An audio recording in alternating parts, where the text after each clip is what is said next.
잘못된 관리로 망가져버린 치아. 농민들의 치아 건강을 되찾으러 온 오늘의 명의, 김현철 치과 전문입니다. 우리가 건강하게 생활하기 위해서는 치아가 꼭 필요한데요. 나이가 들면서 노화와 다양한 원인으로 치아를 상실하는 경우가 많습니다. 이때 상실한 치아를 대체해주는 여러 방법들이 있는데요. 오늘 이런 치아 상실에 대한 치료법에 대해 알려드리겠습니다. 이젠 강연으로 주민들을 만나볼 차례인데요. 자, 드디어 명의모가 명품 강연 시간이 돌아왔습니다. 예, 환영합니다. 환영합니다. 감사합니다. 감사합니다. 제 인기가 이 정도일 줄은 몰랐습니다. 너무 환대해 주셔서 감사합니다. 자, 그러면 오늘의 주인공을 한번 모셔봐야겠죠. 바로 치과 전문의 우리 김현철 선생님을 모셔보겠습니다. 예!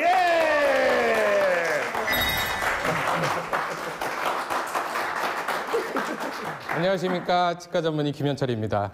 네. 오늘 제가 드리는 말씀 잘 들어봐 주시고 혹시 궁금하신 사항 있으시면은 강의 후에 여쭤보시면 제가 속 시원히 해결해 드리겠습니다. 자, 그러면 오늘 말 어르신들에게 어떠한 주제로 혹시 강연을 준비하셨나요? 오늘의 주제는 네. 임플란트와 틀니입니다. 예. 지금 많은 어르신분들이 임플란트를 실제로 하셨거나 네네. 아니면 틀니를 끼고 계시거나 아니면은 이제 이가 없는데 계획 중에 있으시거나 하신 분들이 많으실 텐데요. 그 부분에 대해서 제가 어떻게 치료를 받으시면 되고 이 치료가 어떤 것이고 어떻게 예방을 해야 되는지 관리를 해야 되는지에 대해서 설명드리도록 하겠습니다. 네, 좋습니다. 자, 그렇다면 우리 김현철 선생님의 명품 강연 지금부터 시작하도록 하겠습니다. 예! 노인이라면 누구나 걱정하는 치아 건강. 많은 분들이 치아 상실로 인해 임플란트와 틀니를 사용하고 있는데요. 오늘 명의가 직접 치아 상실의 치료법에 대해 알려드립니다. 농촌의 치아 건강 지키기 함께 해주세요. 치아 건강도 100세 시대. 항상 거울을 보시면서 치아를 보고 사진을 찍고 나서 치아를 보시겠지만 내 치아가 정말 어떻게 생겼는지 그리고 어떤 구조로 되어 있는지 왜 탈이 나고 아픈지에 대해서는 잘 모르실 거예요. 물론 겪어봐서 아시는 분들도 있으시겠지만 그래서 제가 우선적으로 우리 치아가 어떻게 생겼고 어떤 구조를 갖고 있고 어떤 게 문제가 되는 요인이 되는지 설명을 한번 드리겠습니다.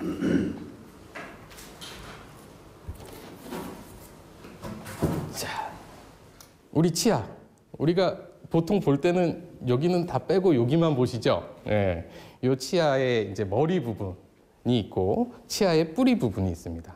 그리고 치아를 잡고 있고 치아의 기반이 되는 뼈가 존재를 하고 우리가 잇몸, 빨간색으로 보이는 그 치아 주변에 잇몸이 자리를 잡고 있습니다. 치아를 가장 단단하게 잡고 있는 거는 주변의 뼈예요. 이 뼈는 사실 어렸을 때부터 단단하게 자리를 잡고 있고 치아와의 사이에 이 띠를 둘러서 인대가 존재를 하고 있습니다.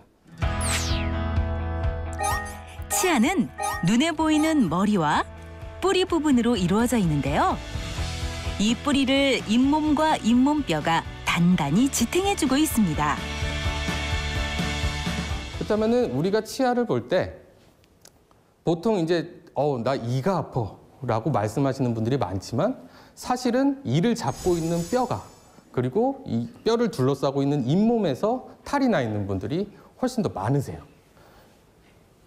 그런 잇몸 질환을 우리가 치주염이라고 하는데요. 이런 치주염이 왜 생기느냐? 치아가 뼈로 완전히 뼈만 가지고 둘러싸여져 있다면은 단단하겠지만 이렇게 약한 잇몸으로 둘러싸여져 있기 때문에 이 부분이 이제 안 좋은 세균도 번식할 수 있고 음식물 잔사가 낄 수도 있습니다. 이 길이가 한 정상적으로는 한 1, 2mm 정도가 정상이세요. 그거는 우리가 양치질 할 때 칫솔의 끝부분이 살짝 잠기는 정도. 그 정도가 됐을 때는 정상적인 상태세요. 근데 이게 한 3, 4mm가 넘어간다. 그때부터는 내가 닫기도 힘들고 안 속에서 문제가 점점 빠른 속도로 진행될 가능성이 높아집니다. 그래서 이렇게 뼈가 무너지는 현상이 일어나게 되고 이게 진행이 돼서 5mm가 넘어간다. 그러면은 그때는 이를 빼게 될 가능성도 생기게 되세요. 자, 그러면은 이런 치주염이 발생되게 되면은 내가 치과 가기 전에 느껴야 되잖아요. 응? 치과를 정기적으로 가는 게 좋기는 하지만 어떤 증상이 있어야 치과를 가게 되고, 그렇다면 어떤 증상이 있을 때 내 치아는 멀쩡한데 잇몸 쪽에 문제가 생긴 걸까? 초기 증상은 잇몸이 간질간질합니다. 뭐가 있는 것도 아닌데, 음식물이 낀 것도 아닌데 간질간질해요. 근데 그때 양치질을 열심히 하시면은 그게 다시 돌아오는 경우도 많이 있습니다. 근데 간질간질하던 게 없어지면서 약간 양치질을 하는데 피가 난다. 그러면은 염증이 조금씩 진행이 됐다고 생각을 하시면 되세요. 그리고 처음에는 약간 방어 기전으로 잇몸이 부어서 약간 땡땡한 느낌, 어떤 느낌인지 한 번쯤은 다 겪어보셨을 거예요. 네. 그러다가 실질적으로 치아에서는 어떤 현상이 일어나느냐, 씹기가 불편해집니다. 왜냐하면 치유 자체가 기만은 계속 이렇게 시도를 해야 되는 거 아닙니까? 우선은 흔들린다. 내가 느꼈을 때 흔들림이 느껴질 정도다. 그러면은 그 단계는 이미 양쪽으로 1mm 이상이 흔들리시는 단계실 거예요. 치주 치료는 그 정도 단계만 돼도 어느 정도 스케일링서부터 시작을 해서 치주 치료가 들어갑니다. 근데 중요한 거는 어머님 아버님께서 이를 흔들었는데 왼쪽 오른쪽으로 느껴질 만큼 한 3mm 정도 좌우로 왔다 갔다 한다. 그러면은 그 치아는 빼게 될 수도 있는 치아예요. 왜냐하면 주변으로 뼈가 없어지고 부드러운 잇몸만 남겨져 있기 때문에 이가 흔들리는 거예요. 그렇기 때문에 내가 흔들어 봤을 때 왔다 갔다 한 3mm 정도 움직인다. 그러면 그때는 치료염이 많이 진행이 됐다고 생각을 하시면 되고요. 만약에 좌우로 흔들리는 거를 넘어서서 위아래로 들쑥날쑥한다. 그러면 그때도 많이 잇몸병이 진행이 됐구나라고 생각하시면 됩니다. 치아와 잇몸 사이에 치석이 쌓이면서 잇몸뼈가 점차 없어지는 질환을 치주염이라고 하는데요. 초기에는 잇몸이 간지럽고 중기에 들어서면 양치 후 피가 나거나 잇몸이 부으면서 말기에는 치아가 심하게 흔들리는 증상이 나타납니다. 치주염이 심해졌다. 그래서 이를 뽑아야 된다는 말씀도 들으셨을 거고, 그렇다면 내가 이를 뽑으면 어떤 치료가 들어가야 되는지에 대해서 오히려 또 고민이 많으실 거예요. 첫 번째 고민은 이를 빼야 되는가, 그리고 두 번째 고민은 이를 빼고 나서 어떻게 치료를 해야 되는가. 만약에 치아 때문에 잇몸까지 망가진다. 그러면은 치아 쓸 수 있는 데까지 쓰게 해주세요 라는 말은 결국 나 잇몸 다 망가질 때까지 그냥 내비둘래요 라는 말과 똑같아질 수도 있습니다. 그러니까 그런 경우를 가장 조심하셔야 되고, 그렇게 진단이 돼서 이를 뽑게 되신다. 그러면은 임플란트 그리고 틀니, 가장 최근에 나왔고 가장 다른 치료에 비해서 생소하다고 느끼실 수 있는 부분이 임플란트실 거예요. 치아 건강을 해치는 다양한 질환과 원인들이 있는데요. 치료와 대처가 늦어진다면 치아 상실의 위험이 증가하게 됩니다. 만약 시기를 놓쳐 치아를 상실하게 되면 과연 어떤 치료법이 있을까요? 치아 상실 치료하는 임플란트의 모든 것. 여기 보시면은 이게 남아있는 치아고, 이렇게 동글동글하게 박혀 있는 게, 금속으로 박혀 있는 게 임플란트입니다. 치아가 없는 자리에 임플란트가 들어가게 됩니다. 이 안에는 흔히 임플란트라고 불리는 그 나사가 뼛속에 들어가 있습니다. 이 상태로 끝내면 안 되죠. 이게 임플란트라고. 뼈가 심어놓은 임플란트가 뼈하고 잘 붙게 되면은 그때 이 부분에 저희가 기둥을 연결을 해서 이 모양으로 만들게 됩니다. 임플란트란 치아가 상실된 부위에 나사로 된 인공 치아 뿌리를 심고 그 위에 대체 치아를 고정시키는 치료법입니다. 근데 궁금한 게 있는데 네. 자연 치아가 제일 좋다 그랬잖아요. 네. 그래도 그러니까 자연 치아가 제일 좋으니까 잇몸이 닳아 없어질 때까지 자연 치아 다 쓰고 임플란트 하는 게 좋지 않나요, 혹시? 제일 그쵸. 치아 아끼고 싶으시죠? 네. 근데 치아를 아끼고 싶은 마음은 치과 의사도 똑같습니다. 근데 치과 의사들의 마음속에는 하나가 더 있어요. 뼈를 아끼고 싶은 거죠. 이가 흔들리면은 왜 아프냐? 주변에 뼈가 약해져서 아픈 거예요. 치아 자체가 아픈 게 아니에요. 그렇다면은 뼈가 단단해야 임플란트도 잘 유지가 되는 거고, 그랬을 때 뼈에서부터 힘이 나오는 겁니다. 그렇다면은 치아가 지탱될 수 있는 뼈가 이미 약해져서 이 치아 때문에 뼈가 망가지고 있는 거를 지켜볼 의사는 없는 거죠. 지금이라도 임플란트를 심어서 그 뼈가 잘 유지될 수 있고 튼튼하게 씹으실 수 있는데 쓰는 데까지 쓰시라고 해서 뼈까지 망가진다면 나중에 임플란트도 그래서 못 씹는다면 그렇다면은 어느 쪽을 선택을 해야 될까요? 그래서 가급적이면 살리지만 뽑아야 된다는 진단이 내려졌을 때는 치료를 빨리 진행하시는 게 좋습니다. 이 안에 어떤 일이 이루어지고 있을지 궁금하시죠? 사실 평생을 모르고 지내시는 게 가장 좋습니다. 임플란트 안 하고 내일을 건강하게 지켜가는 게 가장 중요해요. 그렇지만 임플란트를 하게 됐을 경우 자, 치료하기 전인데요. 앞에 니만 쭉 남아 있으시고 여기 끝에 이가 남아 있으시고 군데군데 이가 없으세요. 이렇게 없죠. 앞에 쪽에 있는 이는 최대한 치료를 해서 건강하게 보존을 하고 어금니 쪽에는 이렇게 임플란트를 식립을 하게 됩니다. 제가 말씀드렸죠. 임플란트에서 가장 중요한 거는 뼈에서 지탱을 하는 거다. 그렇다면은 뼈가 단단해야 임플란트도 잘 유지가 되는 거고 그랬을 때 뼈에서부터 힘이 나오는 겁니다. 자, 이 경우 보면 이제 어금니 쪽이 다 임플란트로 들어간 거고요. 그러면 뼈가 없으면 어떻게 하느냐.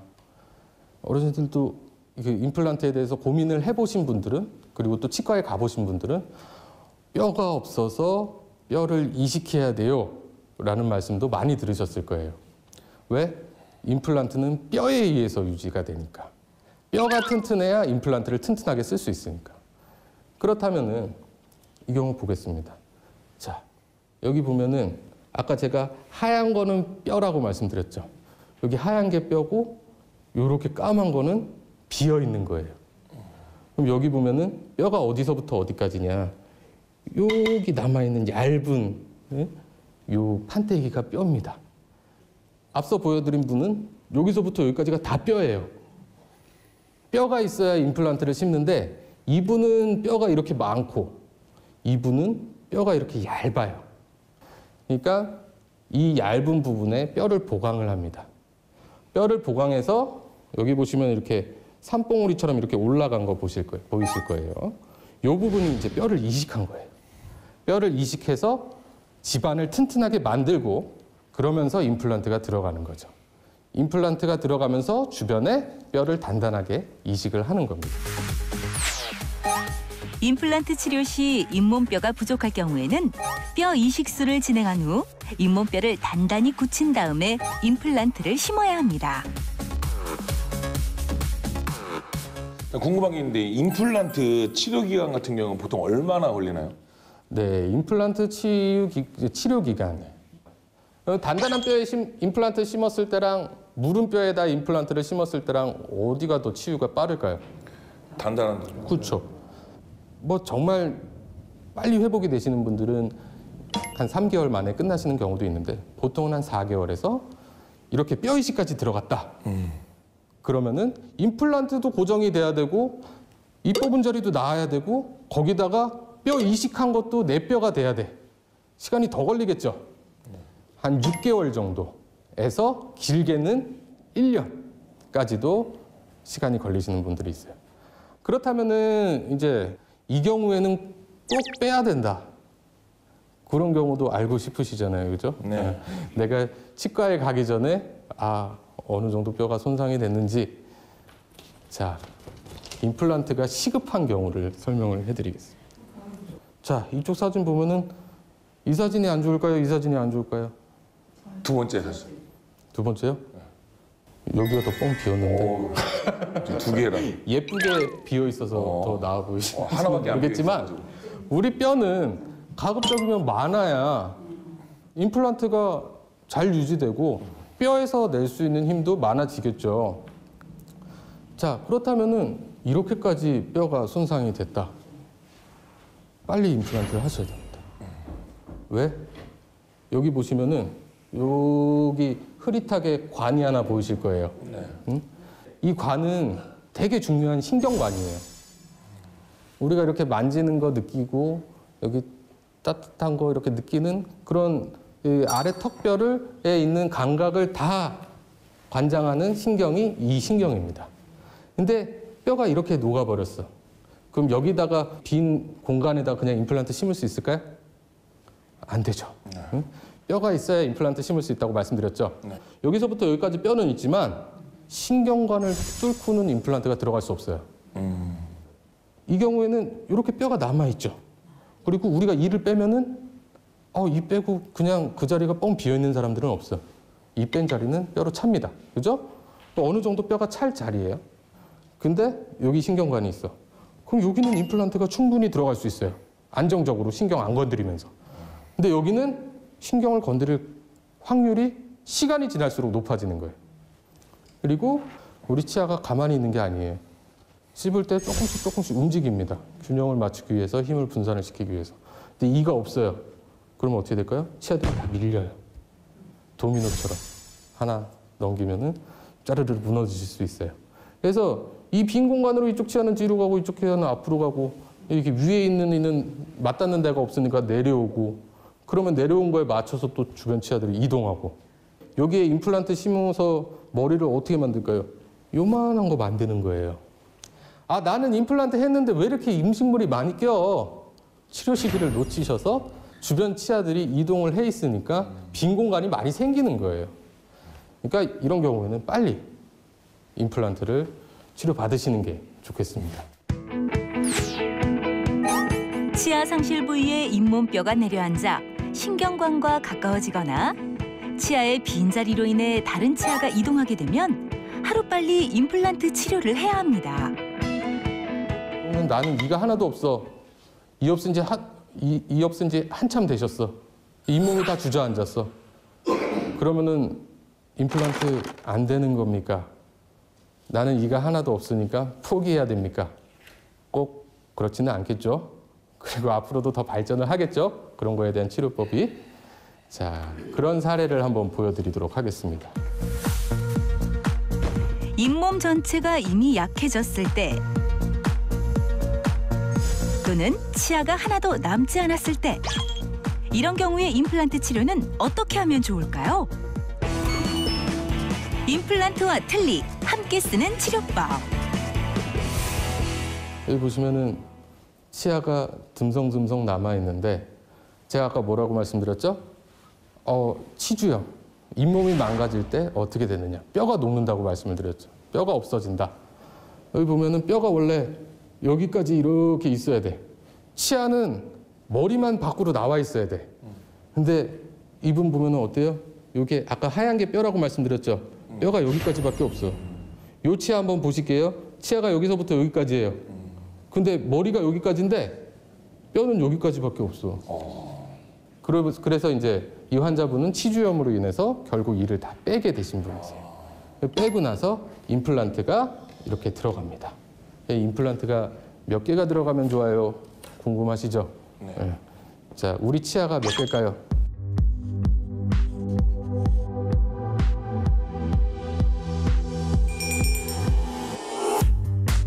아시는 분?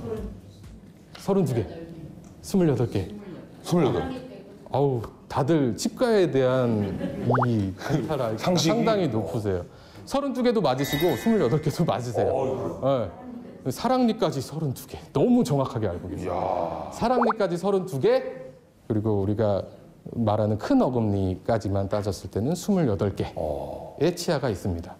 그러면은 임플란트가 28개가 필요하느냐? 꼭 그렇지는 않습니다. 우리가 임플란트를 심어서 힘을 낼 수 있는 이유는 앞서 말씀드렸죠? 뼈가 지탱을 해주기 때문에. 임플란트 같은 경우는 앞서 말씀드린 치아 보여드렸죠? 거기에 인대가 있었죠. 임플란트는 인대가 없어요. 뼈하고 바로 붙어 있는 거예요. 그렇기 때문에 오히려 낼 수 있는 힘은 더 셀 수가 있어요. 뼈에서 바로 힘을 내니까. 이가 하나도 없으시다고 이 개수대로 들어갈 필요는 없습니다. 그러니까 임플란트를 심게 되는 경우에 임플란트를 중요 위치에 심으시면 됩니다. 최소 필요한 개수, 임플란트로만 심게 됐을 경우에는 6개에서 7개. 그래서 위에를 임플란트를 다 심고 아래도 임플란트를 다 심은 거예요.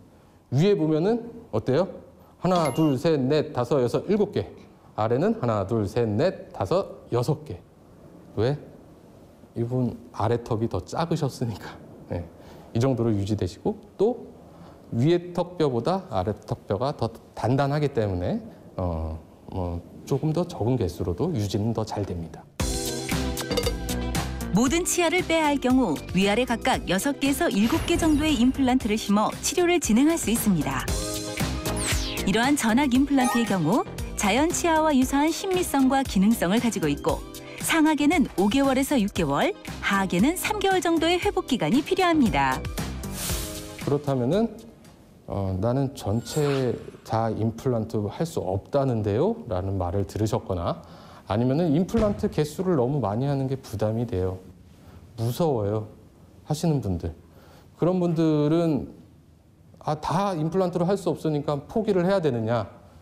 그런 대안으로 치료를 받으실 수 있는 게 임플란트 틀니입니다.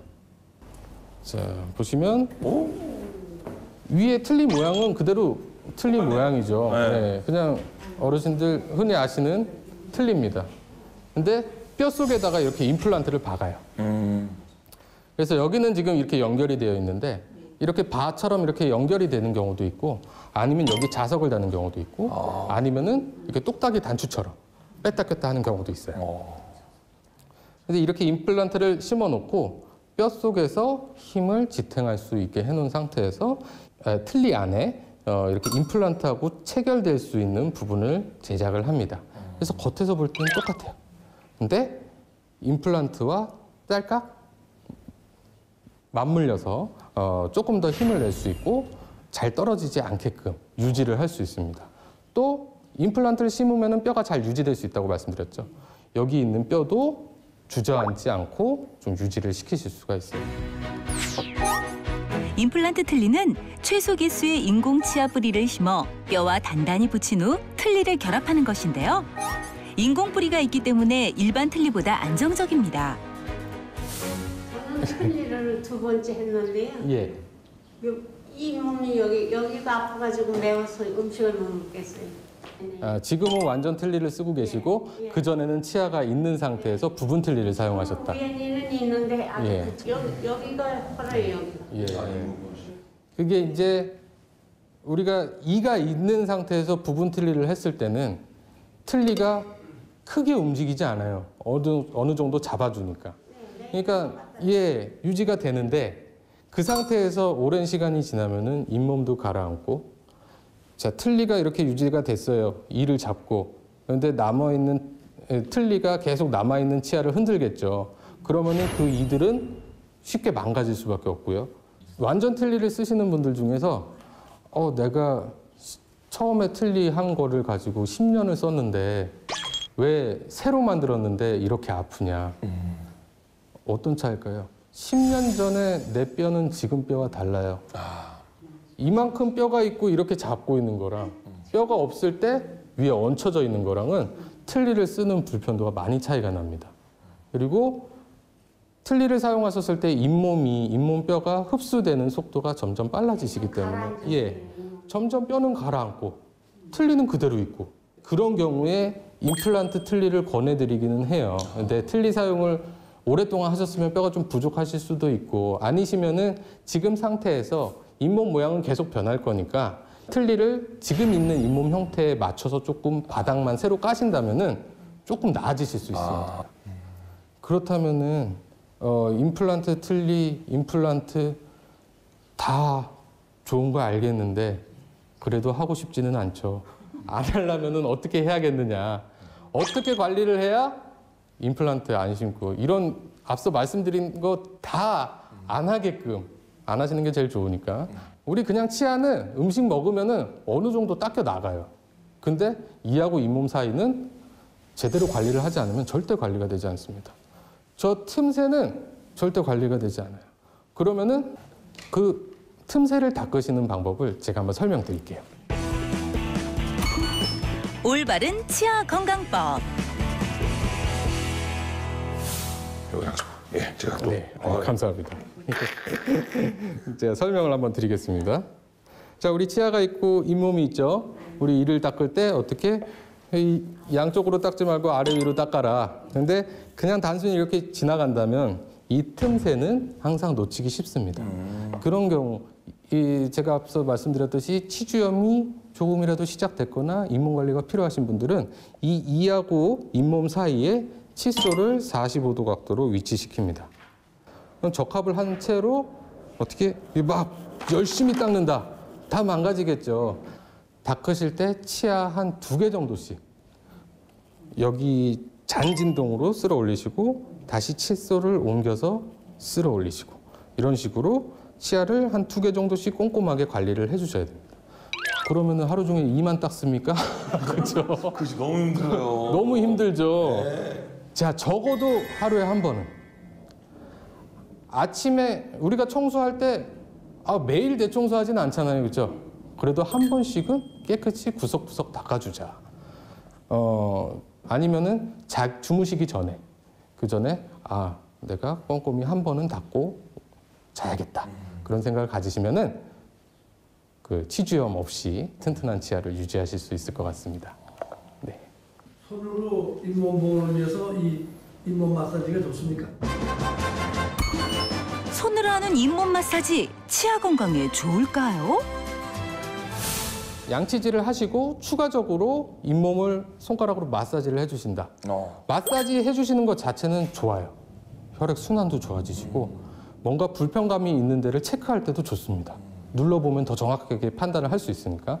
근데 우리 손이 깨끗하지가 않죠. 그렇죠. 세균이 입안으로 들어갈 가능성이 아주 높고요. 그렇기 때문에 안 됩니다. 안 됩니다.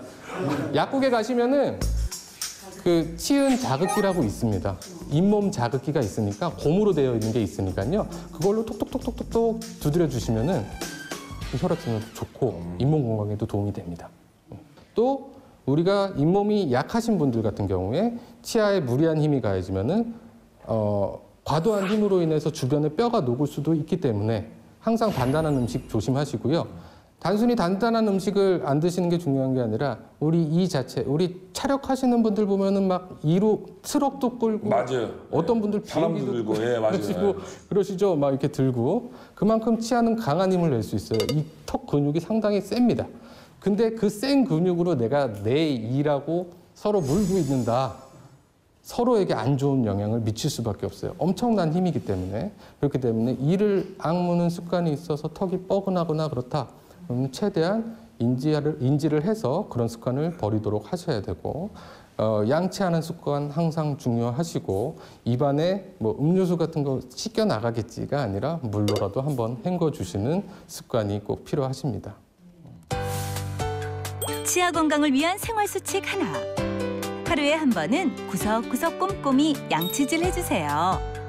양치질은 칫솔을 45도 각도로 치아와 잇몸 틈 사이에 진동을 주면서 닦아줘야 합니다. 치아 건강을 위한 생활 수칙 2. 단단한 음식이나 이를 악무는 버릇에 주의해주세요. 치아 건강을 위한 생활 수칙 3. 음료를 마신 후 간단하게라도 입을 헹궈주세요. 자, 우리 어머니 아버지는 강연 잘 들으셨어요? 네. 네, 다시 한번 명품 강연을 들려주시고 우리 선생님 큰 박수 부탁드리도록 하겠습니다. 예. 박수가 한번 끊기지를 않네요, 선생님. 자, 마지막으로 우리 어머님, 아버님들의 건강한 100세 치아 건강을 위해서 마지막으로 당부의 한 말씀 부탁드리도록 하겠습니다. 치료를 받으셨을 경우에는 항상 치료를 받았으니까 끝이 아니라 앞으로 관리를 더 잘해서 더 이상 내가 고통을 겪지 않도록, 더 이상 치과 갈 일이 치료를 위해서는 없도록 관리하시는 게 중요하겠습니다. 오늘 말씀 들어주셔서 감사합니다. 예, 다시 큰 박수 부탁드리도록 하겠습니다. 예. 자, 오늘의 명예무감 여기서 마무리하도록 하겠습니다. 고생하셨습니다. 예. 건강하세요. 몸에 뼈가 없는 게 난 그게 모살인 줄 알았더니 뼈를 또 이식하고 임플란트 씌운다고 그래서 그게 좀 새롭게 들었어요. 치주염 하면 잘 모르는데 그 부분을 아주 자세하게 설명해 주셔서 정말 우리한테 많이 도움이 된 것 같아요. 그래서 앞으로 이렇게 건강한 농촌을 위한 특급 강연. 농민 모두가 건강해지는 그날까지 명의보감은 계속됩니다.